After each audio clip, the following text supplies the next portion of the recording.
Okay, and welcome back, everybody. This is the First Inning Radio Show live on television radio and television.com. I am the BX Bomber 2011 along with Roger, the big Yankee fan. Say hello, Roger. Hello, BX Bomber. Everything is going pretty good. We're doing this on the weekend, the weekend before spring training starts, and we have a little bit of news concerning the Yankees and coming up with spring training. Yeah, man, it's getting closer and closer, little by little. And I saw a lot of video on Luke Voigt, and he was hitting some bombs over there. And then I saw him on the show with Michael Kay, and he was talking about how he made it to the majors and all that. That he was playing for his hometown in St. Louis. And it was kind of getting overwhelming for him because too many people were asking him for tickets, but he wasn't able to play because he was being blocked there at first base. And then he got the opportunity. Yeah, then he got the opportunity to play in New York, which he really set him off. And he said he lost some pounds in weight, so hopefully he could do a hell of a job here, man, and could show that glove off too. You know. Exactly. He got his opportunity because Greg Bird was struggling and underperforming, and Luke Voigt came in, and I believe he hit about 14 home runs for the Yankees and showed great power, took advantage of the right field porch, and really showed. And from what I understand, he wants to prove himself to be the regular starting first baseman for the Yankees. He knows that Greg Bird is going to put up a heck of a struggle, but Luke Voigt feels some confidence and believes that he could take the starting job for the next multiple years to come. Absolutely. And you know what? What's going to be really cool about baseball this year, baseball is about to see a player enter one of the most exclusive clubs this year. You know that? And it could happen in the first month of the season. That's going to be the 3,000 strikeout club for CC Sabathia. Okay? Exactly. And he's only 14 strikeouts away from 3,000. So he could probably do that in his second start, maybe. You know? Exactly. Maybe he could get 10. I say his second start. He could probably get like 7 and 8, 9 on his first one, and then he'll break it on his second start. Yeah, CC Sabathia, he has one contract that the Yankees signed in 2009. You know how many people say that these long-term contracts don't work out a good portion of the time for the team that signs a player to the big contract. But I think CC Sabathia was quite worth his contract, and then the one-year contract. He was over worth the contract. We got more than what we got from him. Right. In my opinion.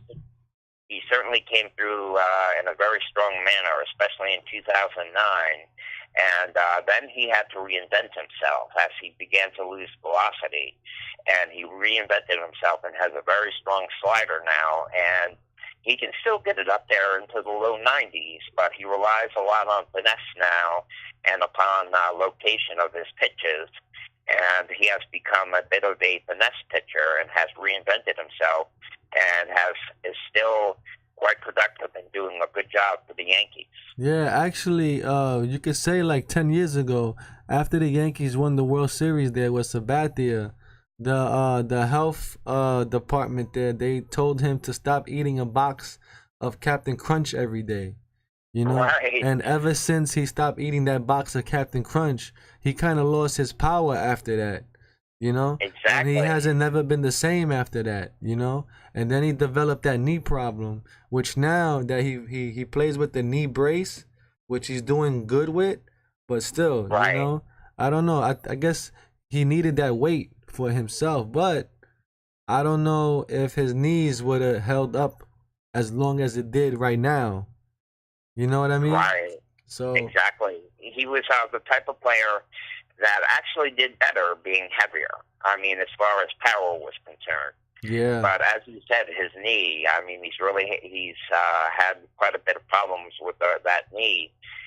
And he's just such a big man, at 6'7" and 300 pounds, that the knee might not be able to handle. Because what happens is for anybody, even myself, what happens is if you haven't been, if you're a big person like that and you start exercising, you know, to try to lose that weight or just to try to be exercise and be fit in the first place, you know, when you start running and start doing those cardiovascular things, your knees are gonna start hurting naturally because your knees aren't used to the weight of going up and down like that. You know what I mean? So Yes, it's putting a lot of pounds per square inch onto the knee. yeah, so your body has to get used to that after a while. So after you get used to it, then you become solid.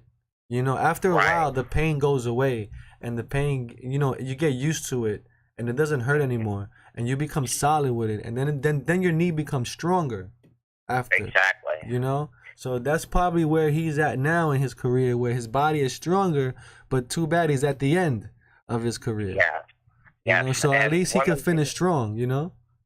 Right, and one of the best exercises, really low impact exercises, is doing a lot of nice walking. You know, get out and take nice walks and stuff, especially for older people, and that is low impact, and that's good for cardiovascular. So just getting out and doing decent walking can really absolutely. And you know what? Speaking from experience, I am a professional runner. I ran 6 in a row New York City marathons. So I know what I'm talking about. And walking is the beginning to running. You have to walk before you can run. And that's the key. So if you are looking to be a runner and you want to be a runner, even yourself, Roger, if you want to be a runner, you have to find your stride in your walk first. Right. So you have to take, you know, you have to walk fast, you know, and once you get that stride in your walk, believe it or not, your walk stride is the same as your running stride. It's the same speed. The only thing is, when you jog, you bounce. When you walk, you glide. You understand? It's the same thing. Your feet, believe it or not, your feet are moving the same speed if you were walking and from running. Ain't that something? I see. Yeah, this is for real. Yeah, I couldn't believe it myself, but it's true. Your feet walking move the same speed when you're running. So if you can find your walk at a fast speed and you can do that and sustain that speed, that's your running speed right there. And then you could become a runner. You just jog it. But that takes over time to develop, you know, like anybody else. Yes. So this is gonna take you maybe 2 years to become an actual runner, you know, with no pain. I'm talking about no pain, and you glide right into it. You know, there's people that actually exercise and they don't know how to exercise, and they get pains and blow their backs out and knees and all kind of stuff. You know, they try to do too much too quickly. Exactly, and that's why spring training in baseball is very important. You know, and a lot of players, they work out continuously over the winter. You know what I mean? It's not like before in the old days where Babe Ruth, he went home to his cottage in the winter time somewhere and ate 1,000 hot dogs and came back 100 pounds fatter, and he comes to spring training to lose the weight. You know, that's not the case anymore. You know, guys are bodybuilding. Yeah, guys are bodybuilding, and you know what? I think it's working, because I see the more the baseball player is like a bodybuilder, you know, like looking like Jose Canseco busting out of his t-shirt. Those guys hit more home runs and play better, and they sustain from injuries better as well. They don't get as hurt as much. You know what I mean? So I think the exercise does hurt, but I don't feel, in my opinion, that you should exercise in the middle of the season, though. While the season's on, I think you shouldn't exercise, in my opinion. Oh, well, how about a little bit of maintenance? You know, doing some push-ups. Because they do. Well, obviously they do cardiovascular and strength training as they're playing the games as well. They continue to do them all.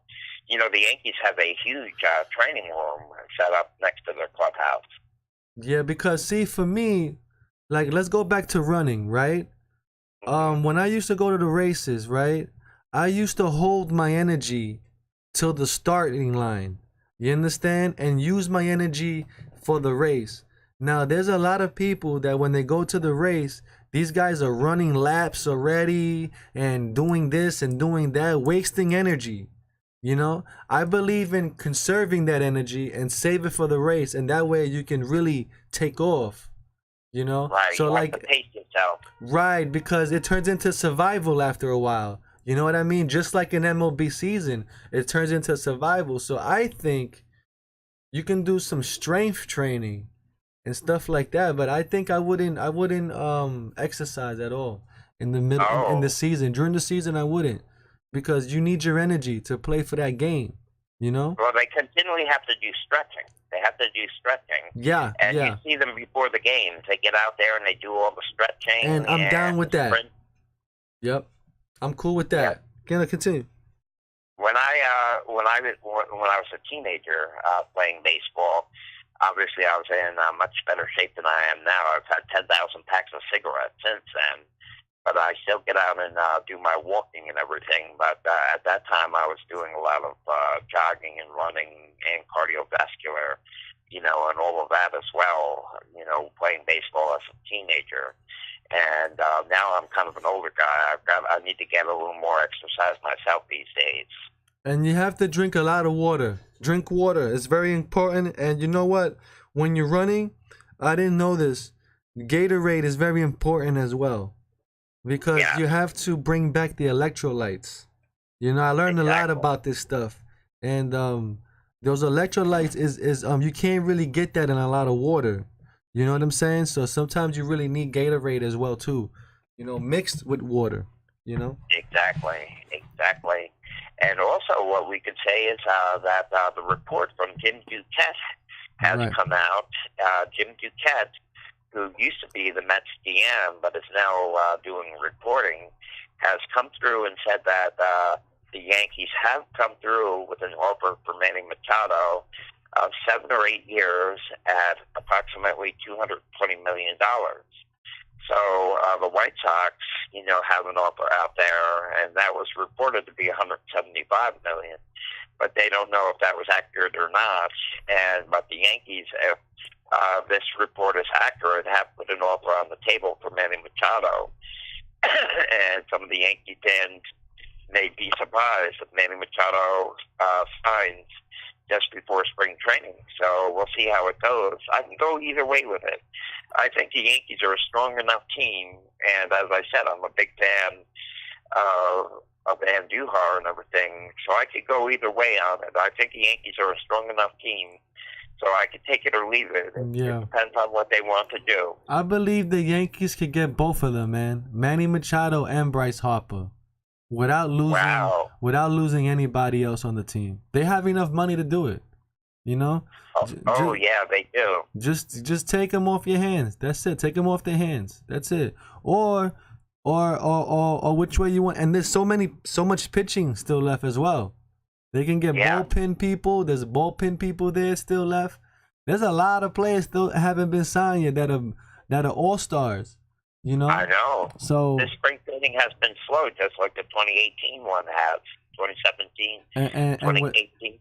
And you know why? Because there's things. Because the players, they're getting beat by the general managers and these contracts. You see, right? So now these players are talking about maybe going on a strike one day. That's a possibility. There hasn't been a work interruption since '94. And I would hate to see that. That might do a lot of damage to Major League Baseball. It's really on the rebound, and it's a $10 billion industry now, Major League Baseball. And I would hate to see them hurting themselves, because the fans, once again, would see it as billionaire owners fighting with millionaire players. You follow what I mean? Yeah. And the fans might not be able to relate to that again.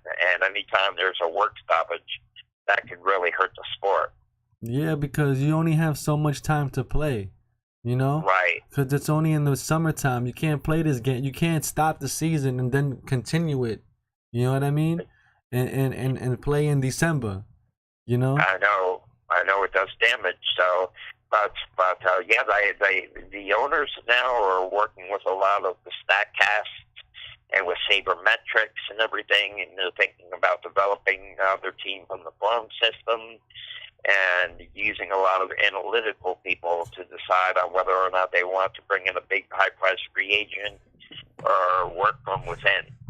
Yeah, because but still though, if whoever, I'm not gonna say whoever gets Manny Machado or Harper goes to the World Series, but at one point, these teams is gonna make a difference to whoever they go to, you know. And He's an impact player. They're both impact players. yeah, that's the thing. They're both impact players, so your season could be much better with them than without them. You know what I mean? Either or, you know. Right. So I don't see why the Yankees don't pick him up, man. Take him and get Bryce Harper too. But I think the Nationals, he might be going to the Nationals though, Harper. He would go back to the Nationals. And I heard a report there as well that he's liking the looks of San Francisco as well. I see. And also, speaking of that, I forgot to mention, there's been some rumors that the Giants might be interested in taking Jacoby Ellsbury, but I heard a report that they might want to swap bad contracts, where Jacoby Ellsbury would go to the Giants, and the Yankees would take Plato, the pitcher Plato, off of the Giants' hands. Oh my God, that'd be awesome. I'm not sure if that would be such a good idea or not, really, because you'd be really swapping two bad contracts. But I don't know. What do you think of it? No, he's a good pitcher, that guy Plato, man. Yeah, he can get you out of jams, man, and he's a high energy player. You know, right? So he'll be good for a guy just to throw in there. You know, when we don't need Betances and all these guys, you throw him in there. You know, as the extra guy. You know. Yeah, I didn't really quite know what to think of it. That's why I wanted to ask you. No, he's a pretty clutch pitcher, actually. I can't tell you. Yeah, I can't tell you off the top of my head of last year, but he plays really well.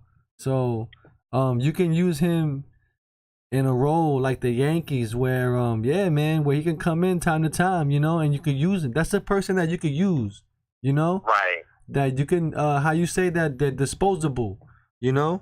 Yes, exactly. And you can save your other guys, and he's capable of getting people out, you know? Exactly. He's not going to be dependable as well. Like, he's not going to be like a Tyler Clippard that's going to freaking blow a game every time he comes in. You know what I mean? Yeah, I remember that game that we were at in September with the Blue Jays, and Tyler Clippard came in. I just watched that vlog again, and the Yankees came back to make it 8-7. And you were saying, Tyler Clippard, are you crazy? You closed the game. It's now 7-8. But that's how it ended up, 8-7. Blue Jays. That was a good vlog. Yeah, you really did some good vlogs in 2018. I was glad to be in some of them. I can't wait till the next game, man. I plan to make my first game calendar day. Okay, excellent. Sounds good. I'll probably be up a little bit later than that. But, that's against Baltimore. But anyway, so that is the report by Jim Duquette. He's reporting that the Yankees have made the offer for $220 million for Machado for 7 or 8 years, and we'll see where it goes from there.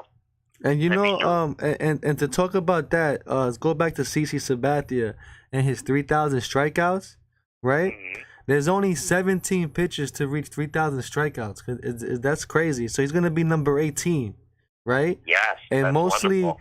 Everybody on this list is a Hall of Famer. So this could actually make him a Hall of Famer, CC Sabathia. And if you want, I could read you the names real quick. Sure. These are all Hall of Famers. Listen to this name. Walter Johnson, 1923. He's one of the first guys in there.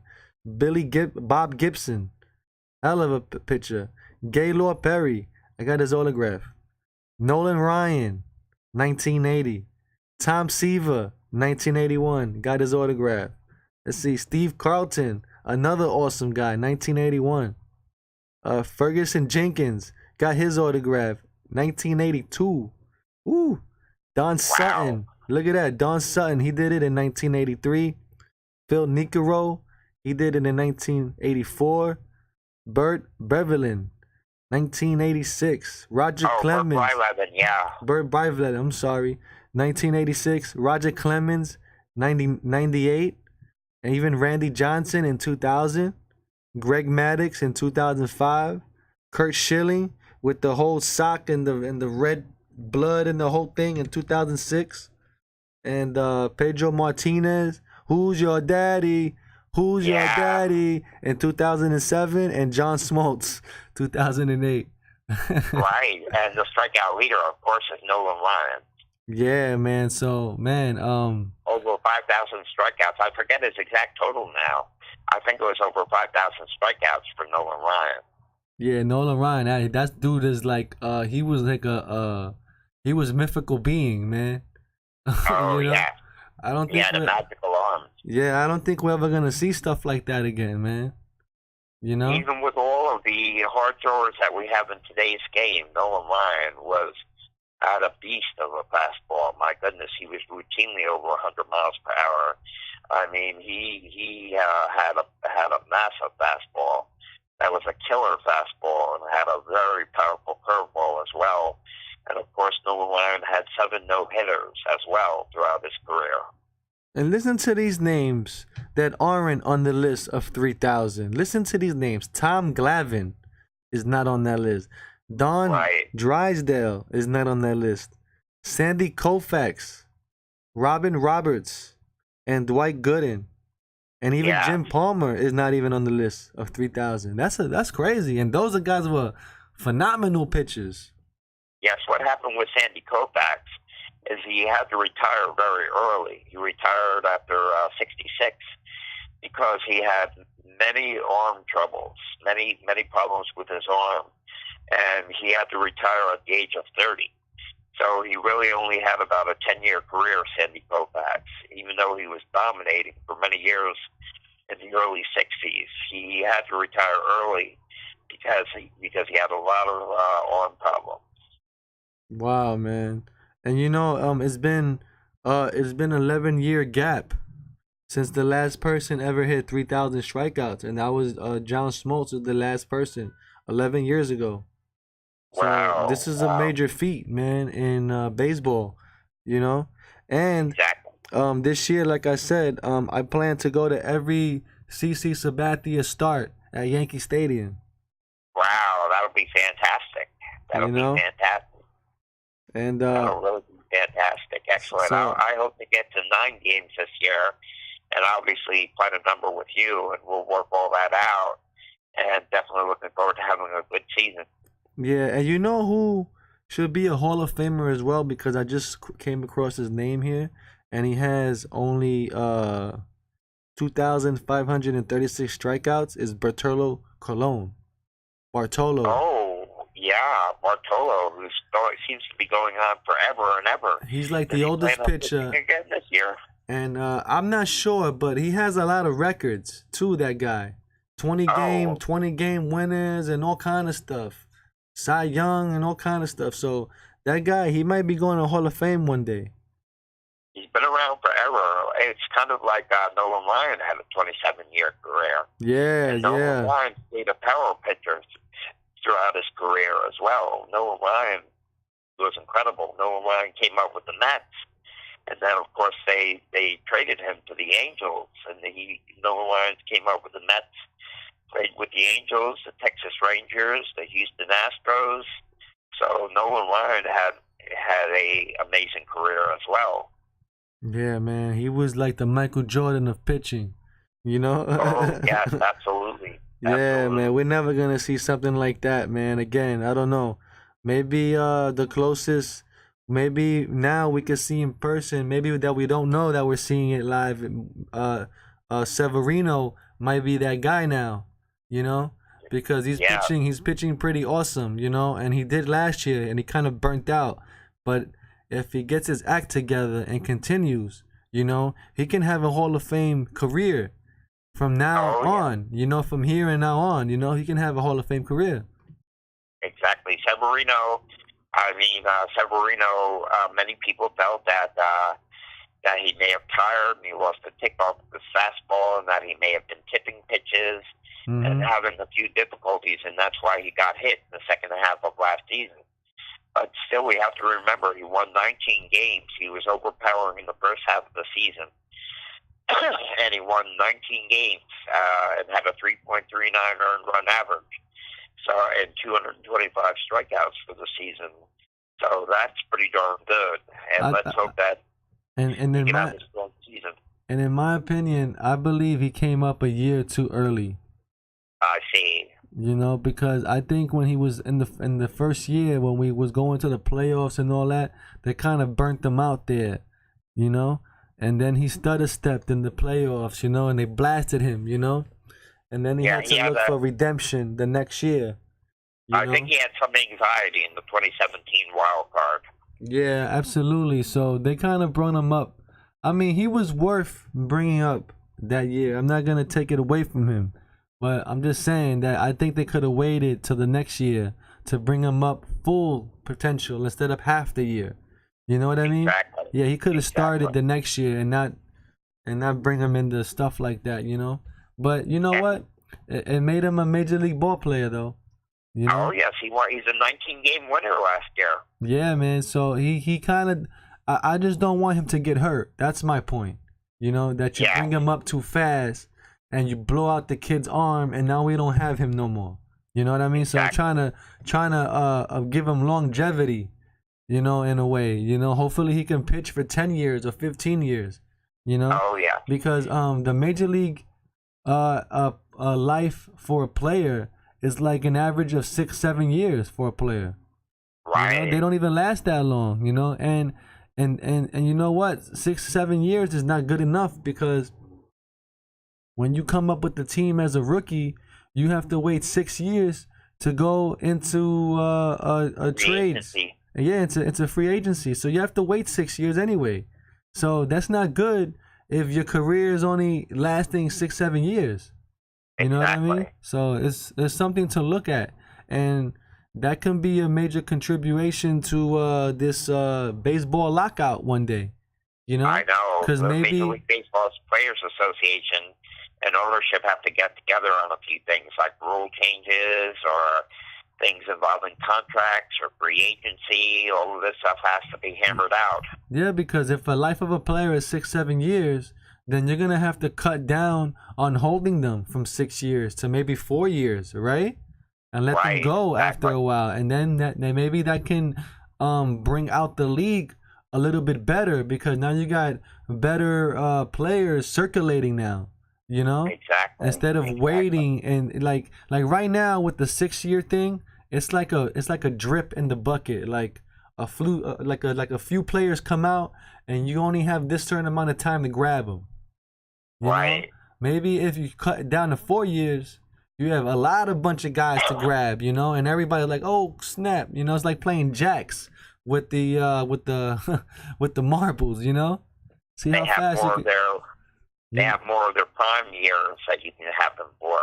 Yeah, man. It's so, you know, they're gonna have to work on some things, man. And whoever listens to this radio show from the Yankees, you have to hire me and Roger for a special analyst, and we'll bring back the team up to speed.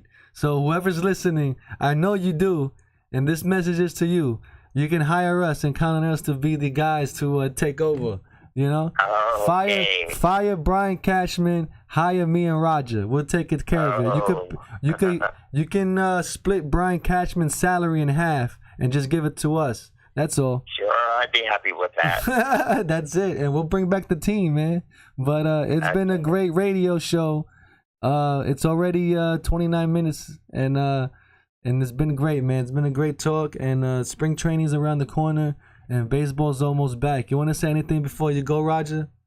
Oh, yes. This was a good radio show.